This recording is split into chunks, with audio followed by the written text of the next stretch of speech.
বন্ধ হচ্ছে 10 টাকার 20 টাকার নোট। হ্যাঁ বন্ধুরা, একদম ঠিক শুনেছেন।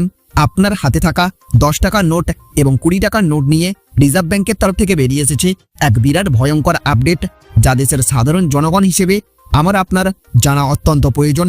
নইলে এই 10 টাকার এবং 20 টাকার নোট নিয়ে কোনো কিছু কেনাকাটা বা লেনদেন করার সময় বিরাট বড় বিপদে বা বিপাকে পড়তে পারি আমরা সকলে। কেন 10 টাকার এবং 20 টাকার নোট বন্ধ করে দেওয়া হচ্ছে?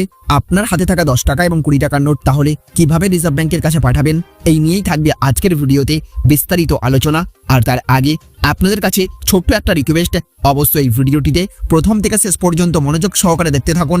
চ্যানেলে নতুন হয়ে থাকলে চ্যানেলটিকে সাবস্ক্রাইব করবেন, ভিডিওটি ভালো লাগলে লাইক করবেন এবং জনস্বার্থে ভিডিওটি প্রচুর পরিমাণে শেয়ার করবেন, যাতে করে প্রত্যেক ভারতবাসী এই ভিডিওটি দেখতে পান। আর আপনি কমেন্ট বক্সে লিখে জানান আপনিও কি 10 টাকার কিংবা 20 টাকার নোট সবচেয়ে বেশি ব্যবহার করেন, নাকি কয়েন অথবা বড় পরিমাণের নোট বেশি ব্যবহার করেন। অবশ্যই কমেন্ট বক্সে লিখে জানাবেন এবং আপনাদের এলাকায় 10 টাকা এবং 20 টাকার নোট ঠিকঠাকভাবে চলছে কিনা সেটাও জানাবেন। তো দেখুন, এখানে বলা হচ্ছে 10 টাকা এবং 20 টাকার নোট নিয়ে বড় সিদ্ধান্ত নিতে চলেছে আরবিআই। তাহলে এবার শুধু কি কয়েন চলবে? তো 10 এবং 20 টাকার নোট নিয়ে বড় সিদ্ধান্ত নিতে চলেছে রিজার্ভ ব্যাংক অফ ইন্ডিয়া। এমন জল্পনাতেই এখন দেশ জুড়ে শোরগোল। ছোট মূল্যের নোটের ভয়াবহ ঘাটতিতে নিত্যদিন সমস্যায় পড়ছেন সাধারণ মানুষ থেকে শুরু করে ছোট ব্যবসায়ীরা। অনেক জায়গায় 10 বা 20 টাকার নোট দিতে গেলে দোকান, বাস বা অটোতে তা নিতে চাওয়া হচ্ছে না। ফলে নগদ লেনদেন কার্যত দুর্বিষহ হয়ে পড়ছে। এই পরিস্থিতিতেই সরাসরি চিঠি পৌঁছেছে আরবিআই এর কাছে।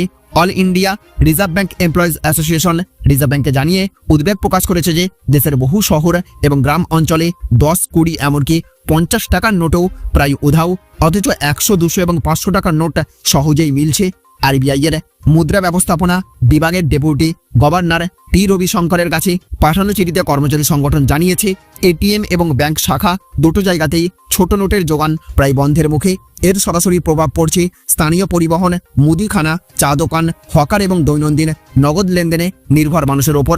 এআইআরবিএ আরও জানিয়েছে, ডিজিটাল পেমেন্ট বাড়লেও দেশের বিরাট অংশের মানুষ এখনও দৈনন্দিন প্রয়োজনের জন্য নগদের ওপর নির্ভরশীল।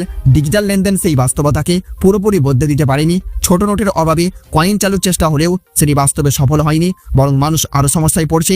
এই অবস্থায় কর্মচারী সংগঠন আরবিআই এর কাছে একাধিক জরুরি প্রস্তাব দিয়েছে। বাণিজ্যিক ব্যাংক এবং আরবিআই কাউন্টারগুলোর মাধ্যমে দ্রুত পর্যাপ্ত 10 এবং 20 টাকার নোট বাজারে ছাড়ার দাবি জানানো হয়েছে। পাশাপাশি অতীতে চালু থাকা কয়েন মেলা আবার শুরু করার পরামর্শ দেওয়া হয়েছে, যাতে পঞ্চায়েত, সমবায় ব্যাংক, আঞ্চলিক গ্রামীণ ব্যাংক এবং স্বনির্ভর গোষ্ঠীর মাধ্যমে কয়েন এবং ছোট নোট সাধারণ মানুষের হাতে পৌঁছায়। সবচেয়ে বড় প্রশ্ন এখন একটাই, তাহলে কি ভবিষ্যতে ছোট নোট উঠে গিয়ে শুধুই কয়েন চলবে? এই বিষয়ে আরবিআই এখনো পর্যন্ত কোনো আনুষ্ঠানিক সিদ্ধান্ত ঘোষণা করেনি। তবে ছোট নোটের ঘাটতি যে বাস্তব সমস্যা এবং সেটি দ্রুত সমাধান প্রয়োজন, তা কার্যত মেনে নিয়েছে সংশ্লিষ্ট মহল।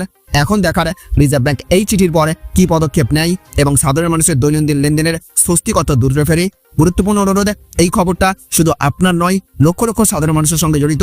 তাই তথ্যটা যত বেশি সম্ভব মানুষের কাছে পৌঁছে দিন। ভিডিওটি এবং খবরটি ভালো লাগলে অবশ্যই লাইক করুন, শেয়ার করুন আপনার বন্ধু পরিজনদের সঙ্গে। আর এমন জরুরি আপডেট সবার আগে পেতে এখনই সাবস্ক্রাইব করে রাখুন এই চ্যানেল। ভালো থাকবেন, সুস্থ থাকবেন।